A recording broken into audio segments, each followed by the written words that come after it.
오늘 우리가 볼 본문은 신명기서 16장입니다.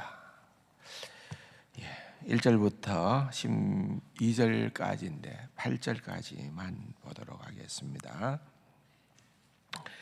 아비월을 지켜 내 하나님 여호와께 유월절을 행하라. 이는 아비월에 내 하나님 여호와께서 밤에 너를 애굽에서 인도하여 내셨습니다. 여호와께서 자기의 이름을 두시려고 택하신 곳에서 소와 양으로 내 하나님 여호와께 유월절 제사를 드리되 유교병을 그것과 함께 먹지 말고 이래 동안은 무교병 곧 고난의 떡을 그것과 함께 먹으라.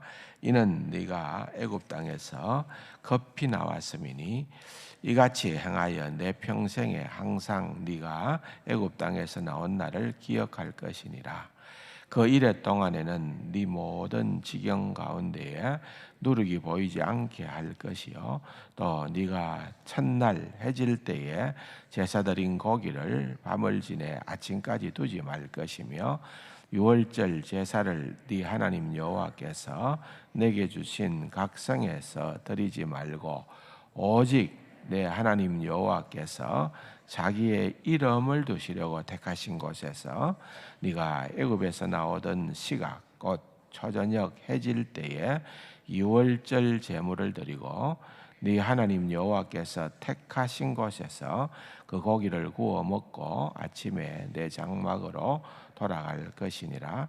너는 여세 동안은 무교병을 먹고 일곱째 날에 내 하나님 여호와 앞에 성회로 모이고 일하지 말지니라. 아멘. 계속해서 말씀을 드립니다만은 신명기서는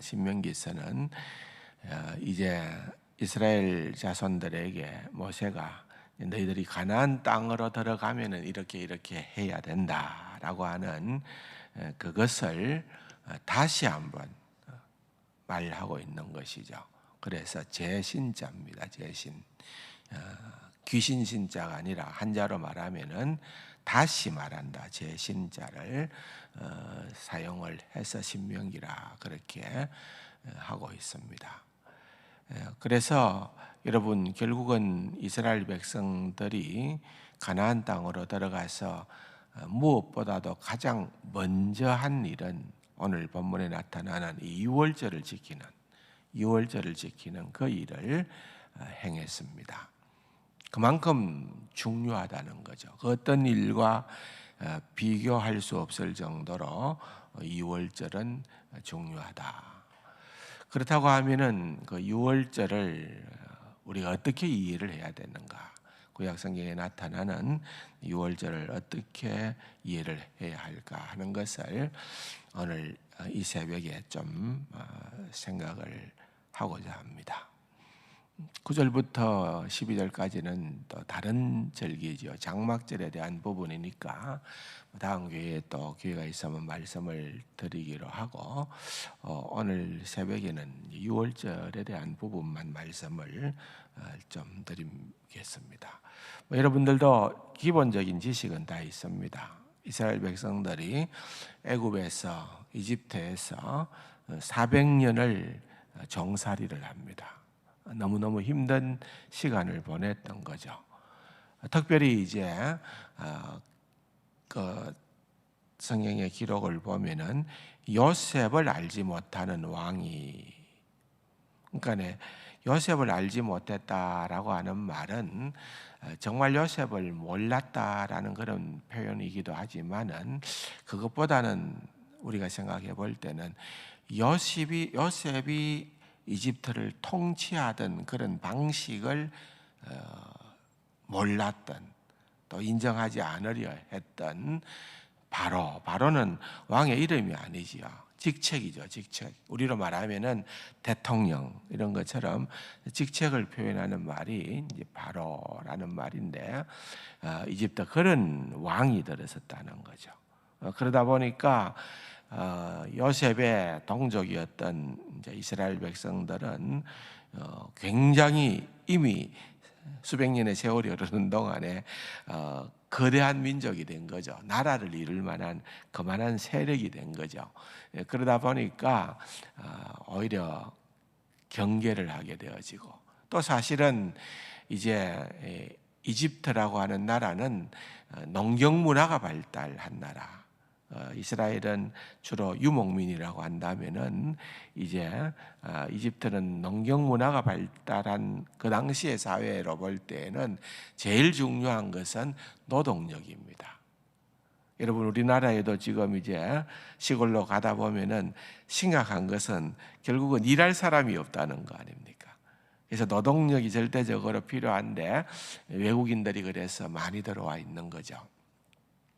근데 어느 날 갑자기 여러분, 그런 일하는 노동력의 뭐 3분의 1을 담당하는 그런 어떤 인력이 한꺼번에 빠져나간다고 가정해 보십시오. 나라가 유지가 될 수가 없는 겁니다. 그러니까 여러분들이 왜 이집트가 그렇게 악을 쓰고 이스라엘 백성들이 나가려고 할 때에 막았는가? 충분히 이해가 되는 거죠.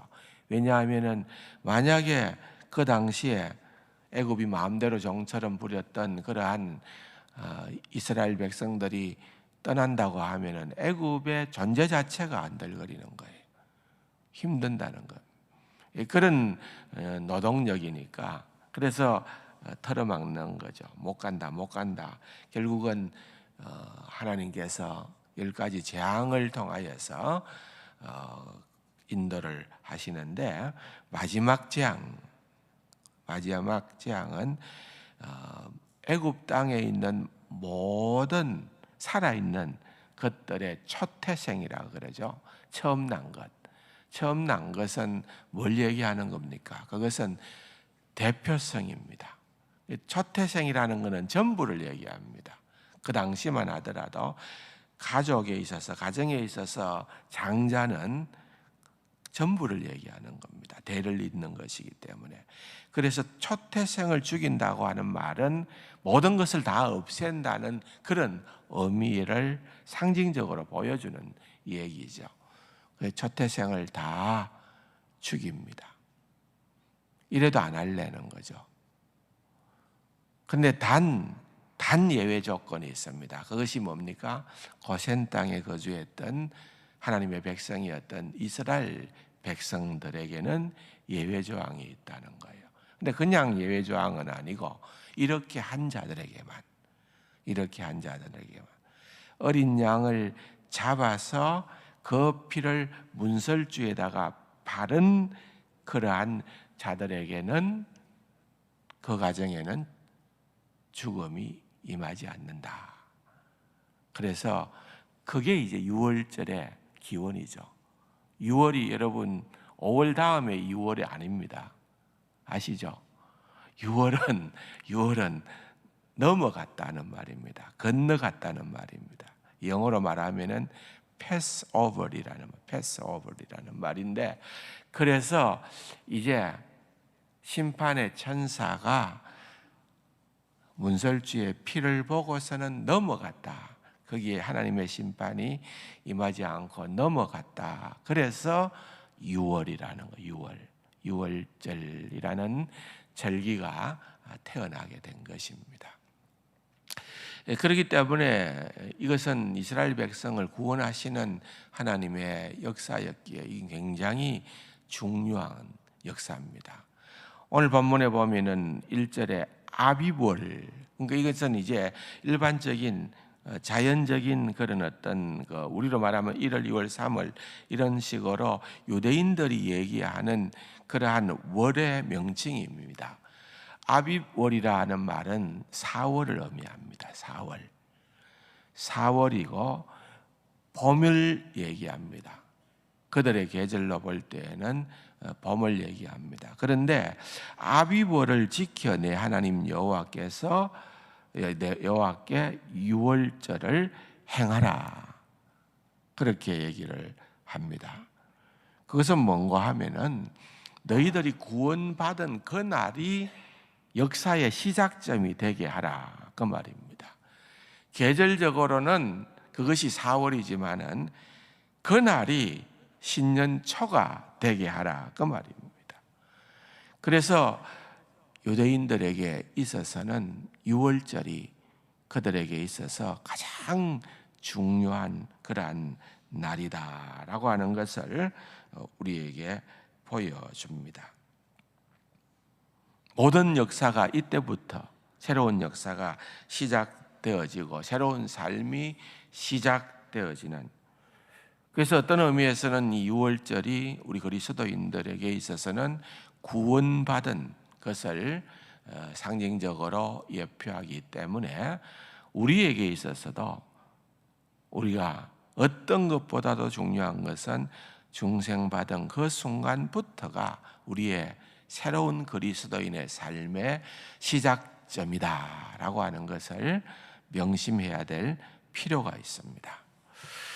여러분, 거기에 보면은 이제 쭉 유월절을 어떻게 지킬 것에 대해서 설명을 하고 있습니다만은 조금만 더 상세한 그림은 출애굽기 12장을 보면은 나옵니다. 이거는 원래 사건이죠. 이제 원래 유월절이 일어났던 바로 그때 순간을 얘기하는 겁니다. 출애굽기 12장 1절에 보면은 여호와께서 애굽 땅에서 모세와 아론에게 일러 말씀하시되 이 달을 너희에게 달의 시작 곧 해의 첫 달이 되게 하고, 여러분 이해가 되시죠? 너희는 이스라엘 온 회중에게 말하여 이르라. 이달 열흘에 너희 각자는 어린 양을 잡을지니 각 가족대로 그 식구를 위하여 어린 양을 취하되. 그러니까 애굽 땅에서 일어났던 그때의 유월절 사건을 이렇게 지켜야 된다라고 하는 것을 얘기하는 것입니다. 그러면서 여러분은 거기에 보면은 쭉 내려가서 보면은 11절에 너희는 그것을 이렇게 먹을지니, 유월절 고기를 이렇게 먹어야 되는데 허리에 띠를 띠고 발에 신을 신고 손에 지팡이를 잡고 급히 먹으라. 이것이 여호와의 유월절이니라 그랬죠. 그럼 여러분들이 이 출애굽기 12장 11절을 읽으면서 여러분 이 유월절에 음식을 먹는다는 것이 어떤 느낌이 듭니까? 어떤 느낌이 듭니까? 이렇게 먹는다는 것. 여러분 이거는 그냥 집에서 만찬을 즐기는 편안한 식사의 모습은 아닌 것 같잖아요. 보니까 분명히 이것은 어떤 길을 떠나는 여행자, 나그네의 모습이다는 것을 보여주는 것입니다. 사실 여러분 유대인들의 식사법을 조금만 이해를 하시면은, 유대인들은 식사를 할 때에, 특별히 만찬을 할 때에, 저녁을 먹을 때에는 거의 반쯤 누운 상태에서, 기댄 상태에서 식사를 합니다. 여러분 아시죠? 그런 그림들이 많이 있잖아요. 그러면서 편안하게 식사를 하는데 정확하게 보통 그들이 식사 시간을 한 4시간 잡습니다. 그러니까 그 시간에 모든 대화가 이루어지는, 사실 제가 일전에 미국에 살 때에 아르헨티나를 한번 가본 적이 있습니다. 아르헨티나 친구가 불러서 한번 방문을 한 적이 있는데, 식당에 가니까 보통 저녁 식사가 한 10시 정도 시작됩니다. 그런데 끝나는 시간은 오후 새벽 2시입니다. 그러니까 그 사람들은 보면은 늦게도 하고 길게도 하고, 그게 하나의 문화입니다. 우리 같으면은 뭐 한 5분 10분 내에 후다닥 먹고 헤어지거나 뭐 이렇게 끝나버리는데 그런 문화들이 있더라고요. 유대인들도 그래요. 길게 하는 거. 그런데 유월절에 대한 규례를 보면은 그들은 서서 허리띠를 메고 그렇게 급하게 음식을 먹으라. 특별히 너희들은 유교병이 아닌 누룩이 없는 무교병을 먹으라. 그렇게까지 얘기를 합니다. 보통 떡을 만들 때에는 누룩을 넣어서 부풀게 하여서 떡을 만들잖아요. 옛날에 다 그렇게 떡을 만들었습니다. 그러나 그럴 시간도 없다는 거예요. 그렇게 급하게 떠나야 된다라고 하는 그런 얘기를 하는 겁니다. 그렇기 때문에 사실은 여러분, 이것은 나그네의 모습을 보여주고 있는 것이고, 또 이렇게 하는 이유가 있습니다. 유월절은 구원의 사건인데, 출애굽, 그러니까 애굽으로부터 나오는 것이 구원이라고 생각을 하는데, 그것이 구원의 시작점입니다. 구원의 완성은 어디입니까? 우리가 아는 것처럼 가나안에 들어가는 것, 가나안에 들어가는 것까지가 이 유월절에 포함되어져 있는 것입니다. 여러분, 우리는 구원 문제를 생각할 때에 십자가를 굉장히 비중 있게 생각을 하죠. 그런데 여러분, 십자가의 의미가 중요한 것만은 틀림없는 사실이지만은 십자가 역시도 여러분 우리의 구원의 출발점입니다. 이것이 완성이 아니라는 것입니다. 그래서 우리가 너무 십자가 주변에만 머뭇거리고 있어서는 안 됩니다. 신앙생활을 함에 있어서 그렇습니다. 오늘 본문의 2절과 6절과 또한 7절에 거기에 보면은 여호와께서 내 이름을 두려고 택하신 곳이라는 표현들이 거듭 등장합니다. 지난번에도 말씀을 드렸던 것처럼 아무 데서나 유월절을 지키는 것이 아니고, 너희들이 가나안에 들어가면은 거기에 내 이름으로 택하신 그곳, 그 장소에서 유월절을 지킨다, 그 말입니다. 다시 말하면은 유월절은 가나안 땅까지를 담보로 하고 있는 것입니다. 영적인 의미가 있습니다. 이것을 소위 말하면은 성도의 견인이라는 단어로 우리가 얘기를 합니다. 구원은 여러분, 우리가 어디로부터, 죄로부터로 시작되지만은 우리가 천국 가는 그 순간까지도, 그 완성까지도 포함되어져 있는 것입니다. 누가 하신다는 거예요? 그것을 하나님께서 이루어 가신다. 그것이 바로 구원의 큰 의미고 유월절의 큰 의미입니다. 이집트를 탈출하는 것, 홍해를 건너는 것, 그것만이 다가 아니고 가나안 땅에 들어가는 것까지가 포함되어진다는 겁니다. 생각해 보십시오. 이제 너희들이 들어가면은 곡식을 가지고 유월절을 지켜야 될 터인데, 그 곡식은 생각해 보면은 이스라엘 백성들이 언제 농사를 지었습니까? 지금 광야 생활 중인데 농사 못 지었잖아요. 그래서 너희가 심지도 않고 너희가 거두지도 않은 것으로 내게 제사를 드리라.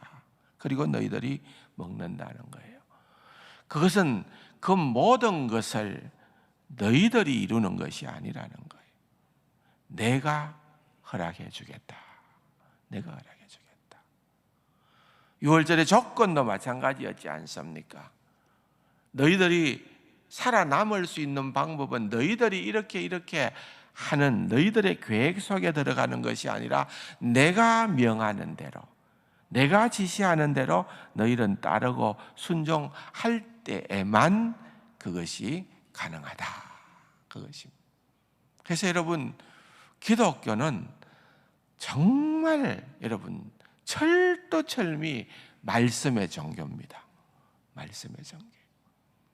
근데 말씀의 종교이기는 하지만은 여러분, 말씀을 너무나도 잘못 이해하고 왜곡되게 이해하고 내 생각대로 이해하는 것이 너무 많아서 그것이 문제라는 거예요. 이단이 다 그렇게 해서 발생하는 겁니다. 하나님의 말씀은요, 정말 우리가 신중하게 잘 이해하고 받아들여야 됩니다. 우리 기독교는 그냥 멍 때리고 기도하는 그런 종교가 아닙니다. 말씀을 붙들고 주님 앞으로 나아가는 거예요. 요즘 여러분 이런 얘기들이 시간이 없어서 언제 기회가 있으면 한번 다루어 드릴게요. 설교 시간에 다루든지 어떤 시간에 다루든지 간에요. 여러분 정말 기독교가 위기에 놓여 있습니다.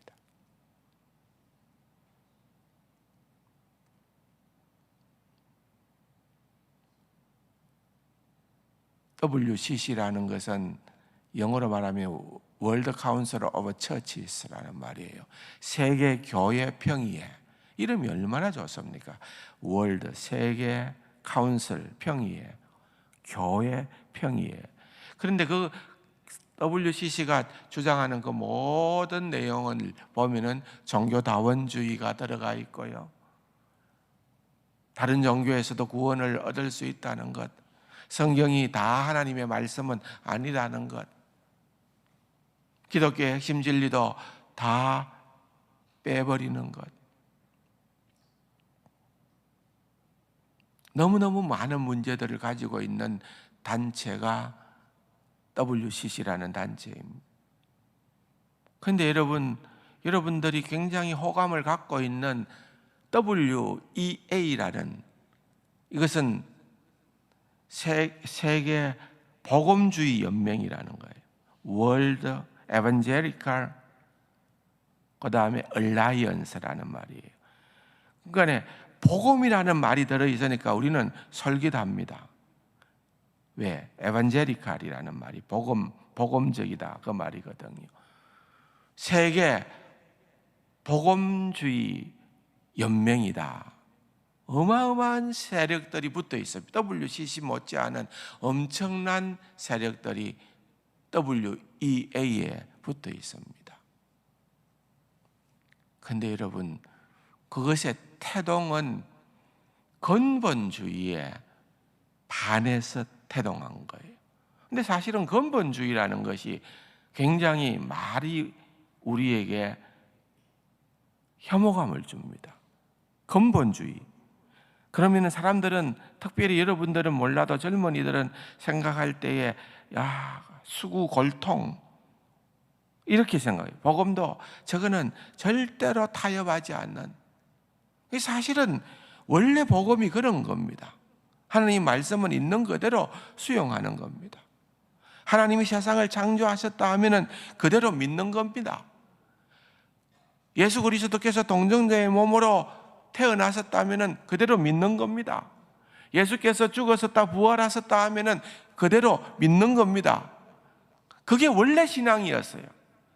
그런데 유럽에서 자유주의 신학들이 생겨나면서 성경을 갈기갈기 찢어버리고 우리의 이성과 머리로 이해되지 않는 것은 우리가 수용할 필요가 없다라고 하는 자유주의 신학의 물결이 미국으로 들어오게 되어지자 우리는 절대로 그럴 수가 없다, 우리는 말씀을 있는 그대로 받아들이자고 그냥 있었던 사람들은 근본주의자가 된 거예요.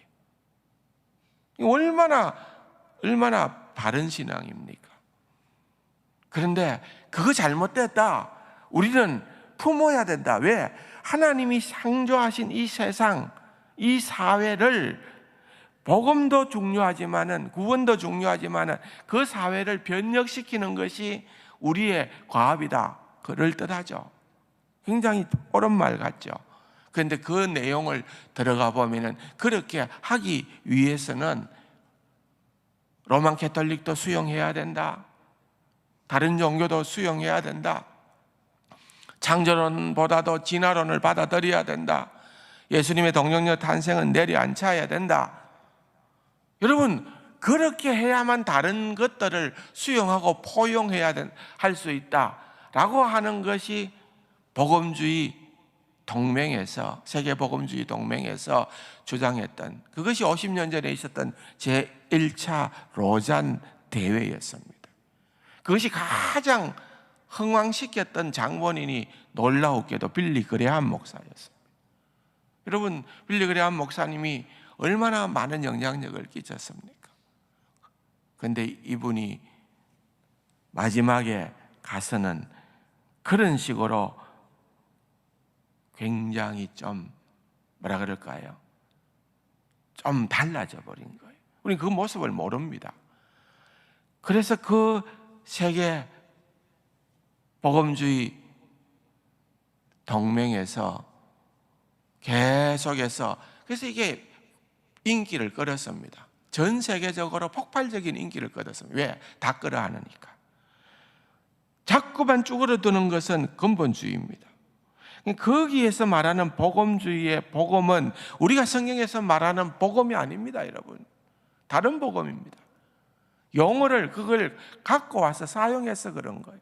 이게 혼탁한 세대예요. 지금 그 4차 로잔 대회가 올 9월에 인천 성도에서 열립니다. 거기에 우리나라의 유수한 대형교회 목사님들이 준비위원장을 맡고 있고 이 대회에 모든 일들을 펼쳐가고 있습니다. 또 어떤 선언문이 나타날지는 두려운 마음입니다. 이게 뭔 걸 얘기합니까? 기독교의 참된 복음이 자꾸만 변질되어져 가고 위축되어져 가고. 여러분, 관상기도라는 것 들어보셨어요? 표현 들어보셨어요? 그걸 얘기하자면 끝도 없습니다만은 지금 그것은 로만 캐톨릭에서 왔던, 그러니까 우리 개신교가 철두철미 로만 캐톨릭이 아니다고 복음으로 돌아오고 말씀으로 돌아온 게 우리 개신교인데 다시 로만 캐톨릭으로 돌아가는 운동입니다. 그 중에 핵심이 관상기도예요. 그 관상기도의 대표자가 이동원 목사예요. 근데 그뿐만 아닙니다. 무수히 많은 전 세계적인 신학자들과 목사들이 그거를 개신교 목사들이 그걸 주장하고 있어요. 여러분, 이게 굉장히 서글퍼져 있는 우리의 현실입니다.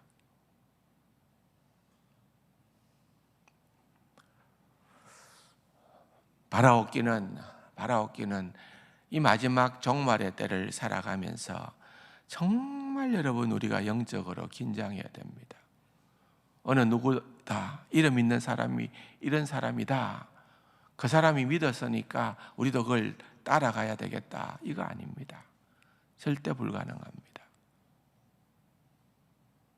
여러분, 우리가 하나님의 말씀이 얼마나 우리에게 중심이 되어야 되는데 그 하나님의 말씀을 우리가 얼마나 균형 있게 바로 읽고 이해하고 신앙생활해야 하는가, 이건요 정말 이것은 우리에게 소중한 과업입니다. 잘못된 길로 열심을 내는 것만큼 우리는 오히려 더 진리와는 멀리 떨어집니다. 아시죠? 부산으로 가야 될 사람이 광주로 갈 방향을 잡고 속도를 무한정 올린들, 그것은 목적지와는 갈수록 멀어집니다. 결코 그런 일들은 없어야 되겠다. 오늘 좀 길게 말씀을 드렸습니다만은 너무 중요한 시대를 살아가고 있습니다. 이 시대가 여러분 하나님 앞에서 정신을 바짝 차리고 신앙생활 해야 할 때가 이때다 라고 하는 것을 아시고 늘 그냥 석 지나가서 안 되는 그런 중요한 그런 어떤 말씀의 진리에 사로잡히고, 그래서 여러분들이 새벽에 나와서 하나님의 말씀을 듣는 것은 여러분들이 100번 기도하는 것보다 나을 수 있습니다. 사실은. 왜? 내 생각대로 기도하고 그게 전부인 줄로 착각해서는 안 된다는 거예요. 오늘도 우리가 하나님의 말씀으로 더욱더 나아갈 수 있도록 하나님 우리를 다스려 주시옵소서, 주관하여 주시옵소서. 그렇게 소망하면서 기도의 자리로, 말씀과 더불어 기도의 자리로 나아가십시다. 기도하겠습니다.